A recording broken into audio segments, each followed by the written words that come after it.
दोस्तों आज की इस वीडियो में सीखने वाले क्वेश्चन बैंक 2011 से 2022 तक जितने इंपॉर्टेंट प्रश्न होते हैं मैंने इस वीडियो में आपको बताने वाला हूं। इस वीडियो में जितने भी प्रश्न करेंगे वो भी वीवीआई करेंगे और जो 14 तारीख का मैथ का एग्जाम है ना उसमें समझो कि इसमें से कुल प्रश्न यही रहेगा, इससे ज़्यादा कोई प्रश्न रहने वाला नहीं। इससे अच्छा है कि आप इस वीडियो को पूरा अंत तक देखें, आपको पूरी प्रश्न समझ में आएगा और मैं आपको वादा करता हूँ कि आपको एक एक प्रश्न सिखाऊंगा और आपके एग्जाम में कभी हाथ नहीं रुका। चलो वीडियो को स्टार्ट करते हैं। वीडियो अच्छा लगे तो वीडियो को लाइक कर देना और चैनल पर पहली बार होगा तो चैनल को सब्सक्राइब कर लेना ताकि अगले वीडियो का नोटिफिकेशन सबसे पहले आपको ही मिलेगा। ठीक, चलिए प्रश्न देखो। एक क्या कहता है, निम्न में से कौन परिमेय संख्या है? निम्न में से कौन परिमेय संख्या है? √3, 2√2 बटा √2 या 4 + √5 या तो √6।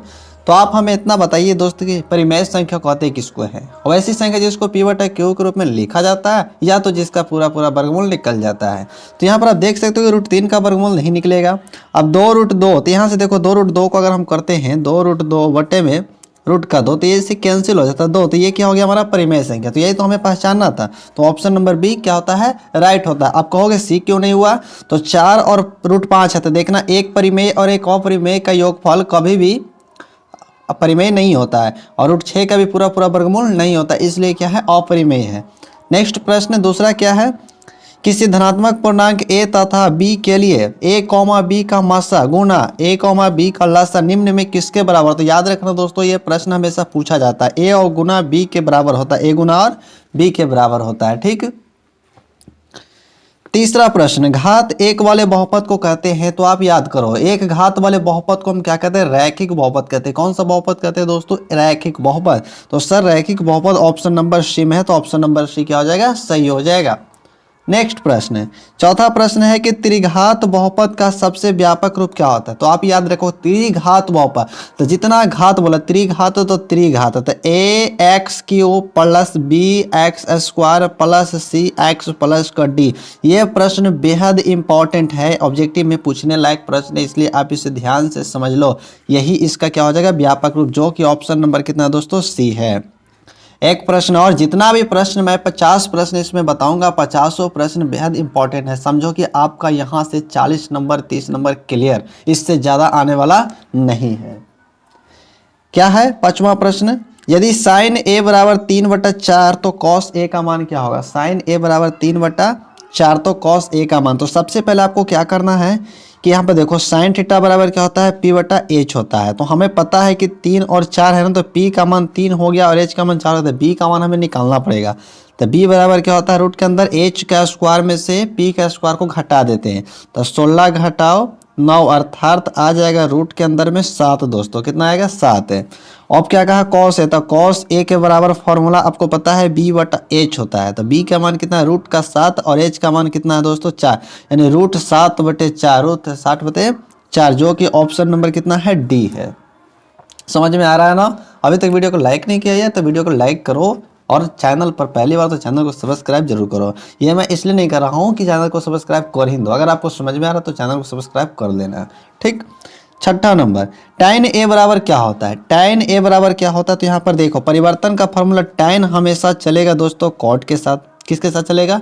cot के साथ। और देखना यहाँ पर sec चलेगा cosec के साथ, ठीक है, और sin चलेगा cos के साथ। तो याद रखना ये दोनों तीनों इंपॉर्टेंट अनुपात है, इनसे ही एक प्रश्न बनेगा। तो tan पूछ रहा है कि tan बराबर क्या होता था? cot वाला हो जाएगा। ठीक है, cot 90 - a, जो कि ऑप्शन नंबर कितना है? ए है। सातवां प्रश्न, किसी बिंदु की x अक्ष से दूरी उस बिंदु का कहलाता है। x अक्ष से दूरी, मान लो यहाँ पर एक चतुर्थांश है। क्या है? चतुर्थांश, जिसको बोलते हैं x और ये है y का। ठीक है, x और y। तो यहाँ पे देखो x से दूरी क्या कहलाता है? x अक्ष कहलाता है। क्या कहलाता है? x अक्ष, यानी जो भुज कहलाता है। क्या कहलाता है दोस्तों? भुज कहलाता है। तो याद रखना भुज कहलाएगा। क्या कहलाएगा? भुज कहलाएगा। चलो आठवें प्रश्न क्या है, निम्न में से वृत्त के क्षेत्रफल का सूत्र क्या होगा? तो सर हमें पता है कि वृत्त का क्षेत्रफल क्या होता है। सर वृत्त का क्षेत्रफल होता है πr², जो कि ऑप्शन नंबर कितना है? सी में है। 9वां नंबर दोस्तों देखो यहाँ पर 9वां नंबर प्रश्न बेहद इंपॉर्टेंट, आप इसे VVI कर लो। ये प्रश्न हमेशा पूछा जाता है। ठीक, देखो क्या संचयी ब्रह्मवार्ता को वक्र क्या कहलाता है? बताओ, संचयी ब्रह्मवार्ता का वक्र क्या था? पढ़े हो ना? यस सर पढ़े हैं, तोरण कहलाता है। क्या कहलाता है? तोरण, जो कि ऑप्शन नंबर ए है। 10वें प्रश्न, यूक्लिड विभाजन से प्रकलित किया जाता है। बताओ यूक्लिड विभाजन सबसे फर्स्ट चैप्टर नंबर सिस्टम का सबसे पहला चैप्टर में है यूक्लिड विभाजन। ठीक, अब यूक्लिड विभाजन के द्वारा हम दो पूर्णांकों का क्या ज्ञात करते हैं? तो सर मस्सा ज्ञात करते हैं। क्या ज्ञात करते हैं? मस्सा अर्थात HCF ज्ञात करते हैं, जो कि ऑप्शन नंबर कितना है? ए है। तो चलो 10 प्रश्न कैसा लगा? अच्छा लगा ना? चलो अब हम ले चलते हैं आपको 11वें प्रश्न पर। इस पेज का तो पूरे प्रश्न को मैंने करवा दिया, काहे कि देखो PDF बनाने नहीं आता, इसलिए मैंने कॉपी पर लिखकर ही आपको समझाने का प्रयास किया है। अब बेहतर तरीके से आप समझ भी पाओगे। तो चलो 11वें प्रश्न को देखो। 11वें प्रश्न क्या? लो 11वें प्रश्न भी तुम्हारे पास आ ही गया है ना। क्या कहता है? प्रथम 5 पूर्ण संख्या का माध्य कौन सा होगा? तो सर आंकड़ों का माध्य तो हमें पता है, पहले हमें जानकारी होना चाहिए कि पूर्ण संख्या कहते किसको हैं। वैसी संख्या जो 0 से शुरू होती है उसे क्या कहते हैं? पूर्ण संख्या कहते हैं। तो 5 बोले तो 0 1 2 3 4, देखो 5 संख्या हो गया।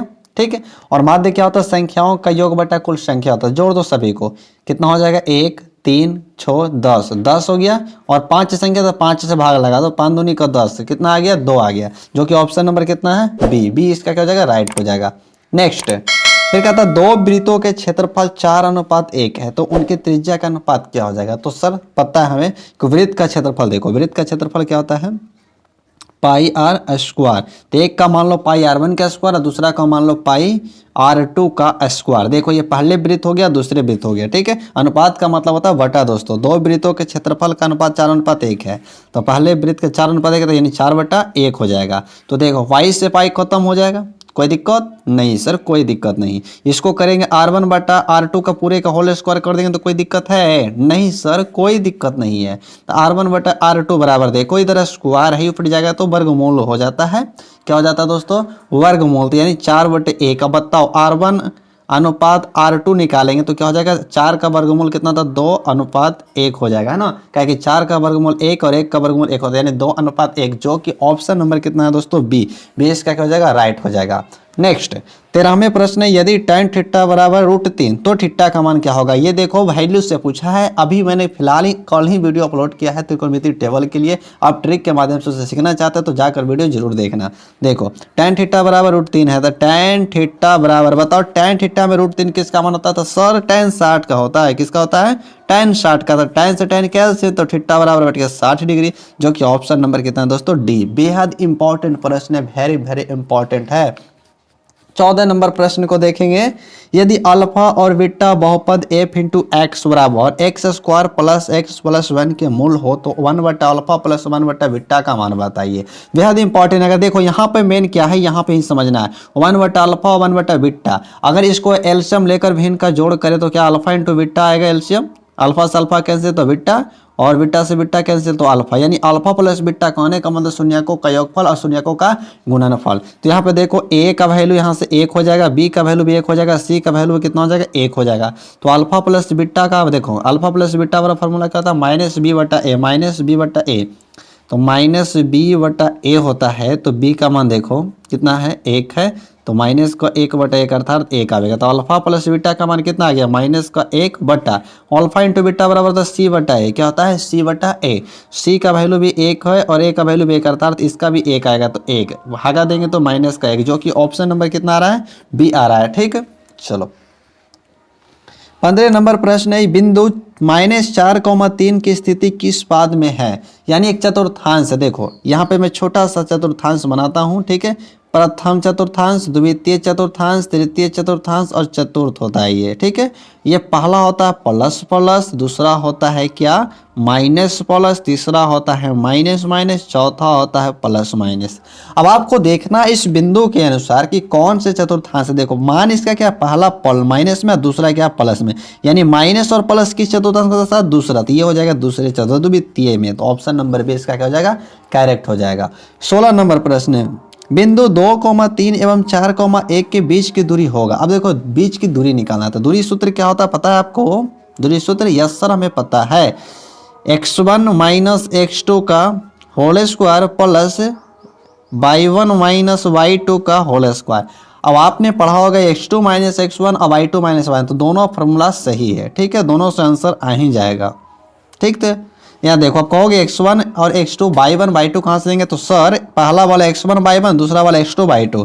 तो देखो x1 x2, ठीक है, तो 2 में से घटेगा -4। ठीक है, अब देखो यहाँ पे प्लस है तो प्लस लगाएंगे, y1 कितना है तो बताओ, y1 है सर 3, तो 3 में से घटेगा ना 1, ठीक है। तो यहाँ देखो 2 बचेगा तो 2 का स्क्वायर 4 हो जाएगा, यहाँ भी 2 बचेगा, 2 का स्क्वायर 4, अर्थात कैसे लिखेंगे इसको, 8 है तो 8 को लिखेंगे 4 गुना 2, 4 का वर्गमूल कितना होता है 2√2 हो जाएगा, 4 का है कि बाहर निकल गया वर्गमूल से, 2 अंदर बच गया है, तो 2√2 कहाँ है, तो ऑप्शन नंबर कितना है सर ए। यहाँ पे वर्ग इकाई लगाया जाता है, इसका कोई मात्रक नहीं होता है दूरी में, ठीक है, क्या कि निर्देशांक ज्यामिति के लिए मात्रक का प्रयोग ना करेंगे हम। यहाँ देखो 17 नंबर, दो समरूप त्रिभुजों के भुजाएं 4:9 के अनुपात में है तो इन त्रिभुजों के क्षेत्रफल का अनुपात क्या हो जाएगा। तो देखो इस तरीक़ा से प्रश्न रहे तो आपको लगता कि बेहद लॉन्ग में ही बनेगा, लेकिन लॉन्ग नहीं मैं बताऊंगा, सिर्फ शॉर्ट बताऊंगा। देखो ध्यान से समझना है इसको। यहाँ देखो अगर भुजा दिल रहेगा, क्या रहेगा, भुजा और क्षेत्रफल निकालेगा तो दोनों का वर्ग कर देना है। सेम ऐसा ही इसका वर्ग तो 16 अनुपात है, इसका वर्ग तो 81, 16:81, जो कि ऑप्शन नंबर कितना देखा जा रहा है सी। अगर इसी चीज को यहाँ पे क्षेत्रफल देता तो सर इसका वर्गमूल कर देते, ठीक है, यानी 2 और 3 तो 2:3 हो जाता। समझ रहे हो ना, यस गुरुजी हम समझ रहे हैं आपकी बात को। चलो 18 प्रश्न कह रहा है क्या है, √2 एक है, क्या भाई प्रश्न पूछा है, क्या प्रश्न पूछ रहा है आपसे, √2 कैसी संख्या है। तो सर हमें पता है कि √2 एक अपरिमेय संख्या है। कैसी संख्या, अपरिमेय, जो कि ऑप्शन नंबर बी होगा। 19वां नंबर प्रश्न, दो परिमेय संख्या के बीच कितनी परिमेय संख्या तो होती है। अभी कोई पूछने की बात है सर, हम जानते हैं अनंत होता है, कितना होता है अनंत, तो ऑप्शन नंबर डी हो जाएगा, ठीक है। चलो अर्धगोले के संपूर्ण सतह का क्षेत्रफल होता है, पूछ दिया ना बच्चा वाला सवाल। अर्धगोला तो हम 7, 8 से ही पढ़ते आ रहे हैं। अर्धगोला का होता है संपूर्ण पृष्ठ का क्षेत्रफल सर 3πr², तो 3πr² हो जाएगा ऑप्शन नंबर बी। चलो 21वें प्रश्न को देखेंगे। देखो 44 मीटर परिधि वाले वृत्त की त्रिज्या होगी, बताओ 44 मीटर परिधि वाले वृत्त की त्रिज्या पूछ रहा। तो जितना आपको दिया वो परिधि है तो परिधि का सूत्र लगा दो भैया, निकल जाएगा आपका त्रिज्या, ठीक है। देखो काटोगे तो 22 आएगा, 22 बराबर पाई का मान कितना होता है 22/7 होता है सर, 22 से 22 कैंसिल हो जाएगा एक बार में। अब 7 से 1 में गुना करेंगे तो 7 आ जाएगा r बराबर, यानी r का मान कितना आ गया 7 मीटर सर, तो ऑप्शन नंबर बी इसका करेक्ट हो जाएगा। नेक्स्ट प्रश्न है 22वें नंबर प्रश्न कि 9 sec² theta - 9 tan square theta बराबर है। भैया ये भी VVI प्रश्न है, बहुत बार दोहरा चुका है ये क्वेश्चन बैंक में, ठीक है, इसलिए मैंने इसे भी चुनकर लेकर आ गया हूं। आप इसे VVI कर लो। देखो 9 sec², यहाँ पे एक फार्मूला याद रखना, मैं बता देता हूँ, sec² थीटा माइनस का tan स्क्वायर थीटा का मान कितना होता है 1 होता है। यहाँ से अगर हम 9 को कॉमन करेंगे तो क्या बचेगा, सिर्फ इतना ही बचेगा कि नहीं बचेगा, बोलो बचेगा इतना, यस सर इतना ही बचेगा। और इतना का वैल्यू कितना होता है तो सर 1 होता है, अर्थात 9 आएगा आंसर, कितना आएगा 9, तो ऑप्शन नंबर क्या है सी करेक्ट हो जाएगा। तो दोस्तों 22 प्रश्न आपने देख लिए हैं, अब हम आपको ले चलेंगे 23 नंबर प्रश्न पे। तो चलो 23 नंबर प्रश्न को हम देखते हैं। ये लो भैया 23 नंबर प्रश्न भी आपका आ गया, ठीक है। क्या है, द्विघात बहुपद x² + 3x + 2 का शून्य का होगा। जल्द में अगर आप निकालना चाहते हो तो गुणनखंड को भिड़ा दो, गुणनखंड विधि लगा दो यहाँ पर ही, 3x + 2, एक उसी से गुना करोगे तो 2, और 2 को देखो कैसा तोड़ना है कि जोड़ करके 3 आ जाता है, 2 गुना 1 में तोड़ोगे तो जोड़ने पे 3 आ जाएगा, ठीक है। तो x² + 2x + x + 2, यहाँ से कॉमन करेंगे दोनों से, दोनों से कॉमन करेंगे तो यहाँ से कॉमन x होगा तो x + 2 बचेगा, यहाँ से कॉमन 1 होगा तो x + 2 बचेगा। बराबर में क्या कर देना है 0 कर लेना है, तब जाकर शून्य का प्राप्त कर पाओगे। यहाँ से देखो ये दोनों भी कॉमन होगा तो x + 2 हो जाएगा, इधर बचेगा x और इधर बच गया +1 बराबर 0। अर्थात कहने का मतलब दोनों के बराबर में अगर 0 करेंगे तो x बराबर आएगा 1 - का 2, x बराबर आएगा -1। कहने का मतलब -2, -1, जो कि ऑप्शन नंबर कितना दिखाई दे रहा है दोस्तों डी, ठीक। चलो 24 नंबर प्रश्न में है 3 4 0 3 4 3 में बहुलक होगा। बताओ बहुलक को कैसे पहचानोगे।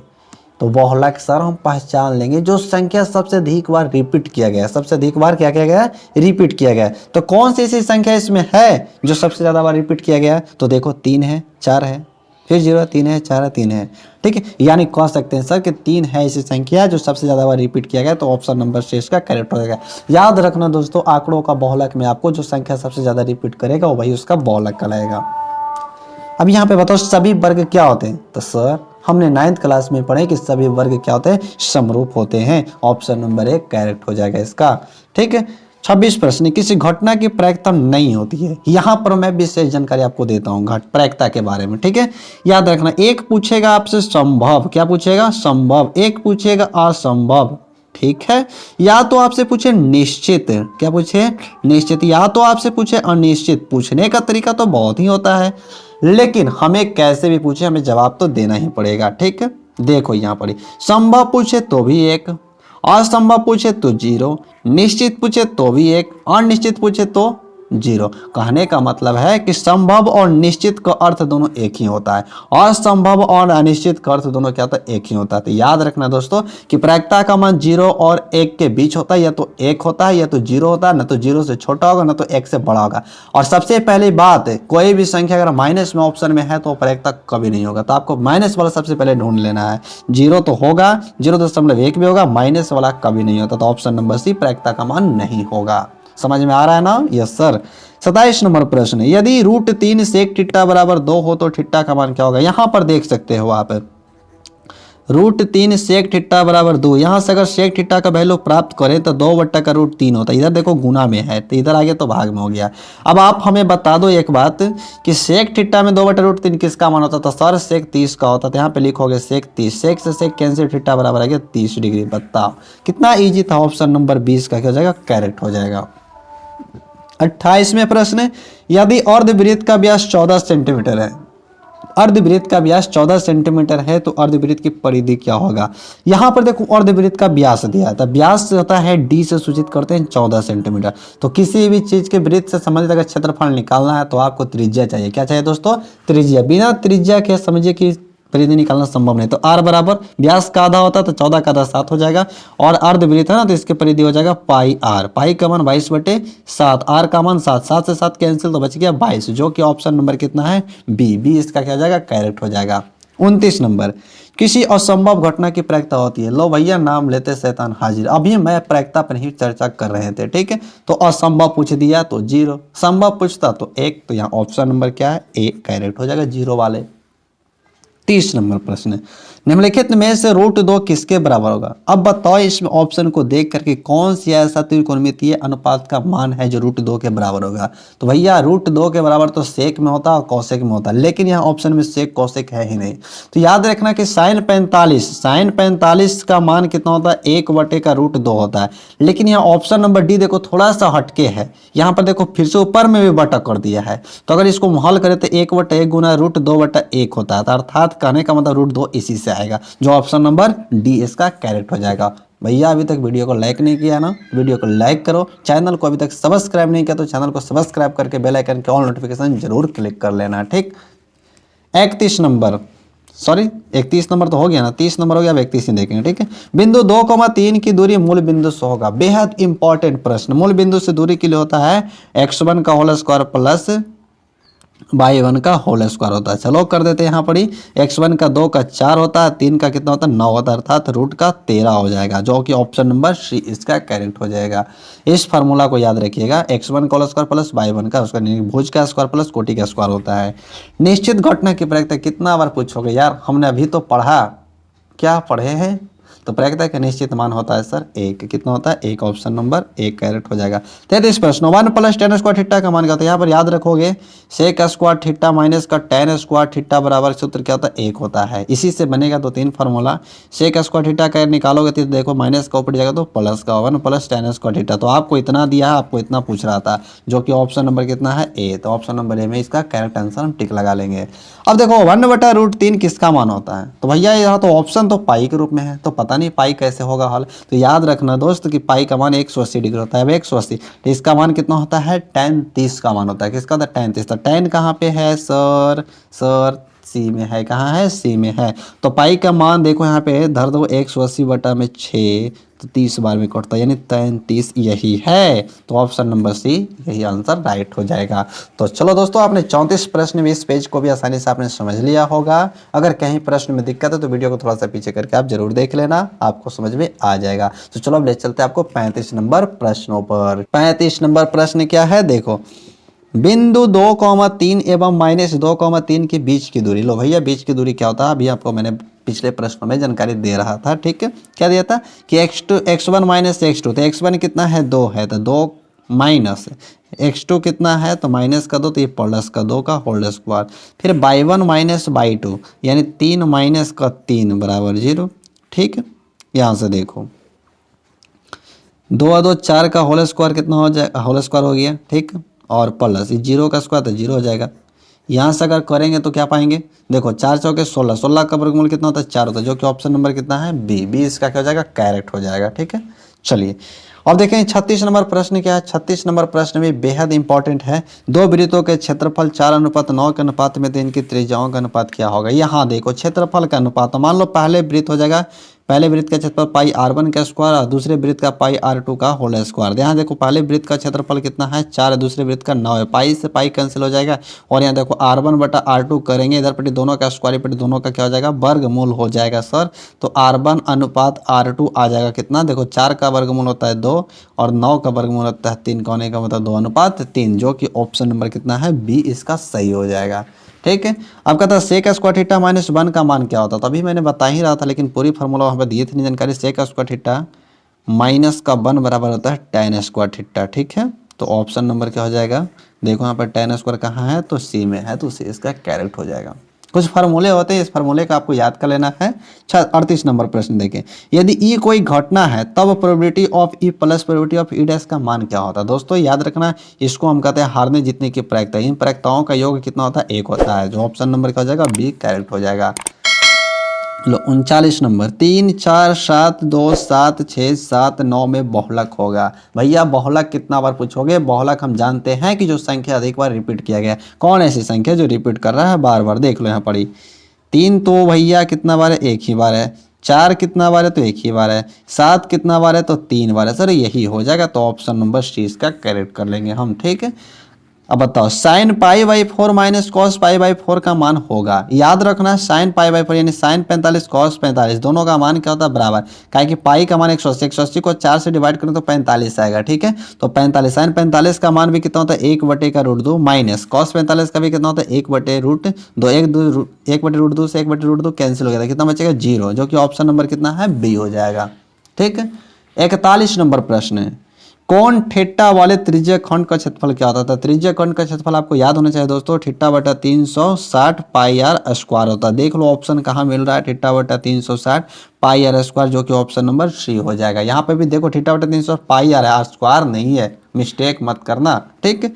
42 नंबर, एक रैखिक समीकरण का घात क्या होता है। तो रैखिक समीकरण का घात हमेशा याद रखना दोस्तों 1 होता है, तो ऑप्शन नंबर सी इसका करेक्ट हो जाएगा। यहाँ देखो 43 क्या है, tan पाई बाई 2 का मान क्या होता है, पाई बाई 2 का मान क्या होता है। यहाँ पे देखो tan पाई बाई 2, tan 90 पूछ रहा है, 180 बटा में 2, कहने का मतलब कि 90, tan 90 का मान बताओ कितना होता है। तो सर 0 होता है, tan 90 का मान कितना होता है 0 होता है, तो ऑप्शन नंबर ए इसका करेक्ट हो जाएगा। क्या हो जाएगा, करेक्ट हो जाएगा, ठीक है। देखो फिर 44 नंबर प्रश्न, बिंदु 4, किस चतुर्थांश में है। तो चतुर्थांश के बारे में बताए थे कि प्रथम में होता है प्लस प्लस, ठीक है, और द्वितीय के लिए होता है दोस्तों क्या माइनस प्लस, तृतीय चतुर्थांश के लिए होता है माइनस माइनस, चतुर्थ चतुर्थांश के लिए होता है प्लस माइनस। अब देख लो यहाँ पे क्या है, पहले प्लस है फिर माइनस है, प्लस माइनस किसमें चौथे में, तो चौथा चतुर्थांश नहीं चतुर्थ में हो जाएगा, ठीक है। चलो 45 नंबर प्रश्न क्या है, वृत्त के केंद्र पर बना कोण क्या होता है। तो दोस्तों मैंने आपको 9th क्लास में भी सिद्ध करवाया है, ठीक है। क्या है कि 9th क्लास तो मैं यूट्यूब पर पढ़ा नहीं रहा हूँ, लेकिन फिलहाल मैं घर पे पढ़ाता हूँ, लेकिन 9th क्लास में एक क्वेश्चन है, ठीक है, 360 डिग्री का होता है, याद रखना, ठीक। चलो 46 प्रश्न देखेंगे। अब 46वें नंबर प्रश्न, 45 नंबर प्रश्न तक तो हम लोग आसानी से कर लिए हैं, ठीक। चलो अब 45 हो गया, तब 46। चलो 46 नंबर प्रश्न है क्या, 3 5 2 5 7 5 8 5 का बहुलक होगा। तो सर बहुलक कितनी बार पूछ रहा है, ये प्रश्न को हमने हल कर लिया है इस तरह से प्रश्न को, ठीक है। जो संख्या अधिक बार रिपीट होता है वही इसका बहुलक कहलाता है। संख्या हमें दिखाई दे रहा है सर कि 5 सबसे अधिक बार रिपीट हो रहा है, तो 5 हो जाएगा आंसर इसका, ठीक। चलो 47 नंबर में, एक सिक्का को छानने पर एक चित आने की प्रायिकता क्या होगी। भैया बहुत इंपॉर्टेंट प्रश्न है। अब बोलो कैसे, तो सर ये पूछता है, एक न एक प्रश्न इससे पूछता है। तो याद रखना एक सिक्का की बात करें, या तो चित बोले या तो पट बोले, दोनों को आंसर आपको याद रखना है 1/2, जो कि ऑप्शन नंबर क्या है ए। इसको अगर लॉन्ग मेथड में चाहते हो तो आपको कमेंट करके हमें बताना है, लॉन्ग मेथड जरूर देंगे हम इसका, ठीक है। 48। एपी 4, 10, 16, 22, 28 का सार्वंतर। सार्वंतर क्या होता है? सार्वंतर को डी से सूचित करते हैं। देखो सार्वंतर डी बराबर क्या होता है? लगातार दो पदों का अंतर। कहने का मतलब दूसरे पद माइनस पहले पद, तीसरे पद माइनस दूसरे पद, चौथे पद माइनस तीसरे पद। कहने का मतलब का अगला में से पिछला को घटा देना लगातार। ठीक है, तो कहने का मतलब देखो 10 में से घटा दो 4 को, यानी दूसरा में से पहला घटाएं तो कितना आएगा? 6। ठीक है, तो ऑप्शन नंबर क्या हो जाएगा? बी करेक्ट हो जाएगा इसका। ठीक, 49 नंबर प्रश्न, 1 प्लस कॉट स्क्वायर थीटा का मान होगा 1 प्लस कॉट, यानी याद रखना है कि 1 प्लस कॉट हमेशा चलता है कौशिक के साथ, कौशिक स्क्वायर थीटा इसका होता है। चलिए अंतिम प्रश्न है कि पाई एक कैसी संख्या है? तो दोस्तों ये हमने बहुत पहले से ही पढ़ते आ रहे हैं कि पाई एक अपरिमेय संख्या है, जो कि ऑप्शन नंबर 20 का करेक्ट हो जाएगा। तो वीडियो कैसा लगा दोस्तों? वीडियो अच्छा लगा तो वीडियो को लाइक करें। हमने आपका ज़्यादा समय नहीं लिया, मात्र 25 मिनट में ही 50 प्रश्नों को आंसर दे दिया है। ठीक है, उम्मीद करता हूं कि आपके एग्जाम में इस तरह का प्रश्न आएगा तो आप आसानी से इसको हल कर लेंगे। और हमें बेहद खुशी है दोस्तों कि आप इस वीडियो को पूरा अंत तक देखें। तब तक इजाज़त दें, मिलेगा आपको नेक्स्ट वीडियो में। थैंक यू, जय हिंद, जय भारत।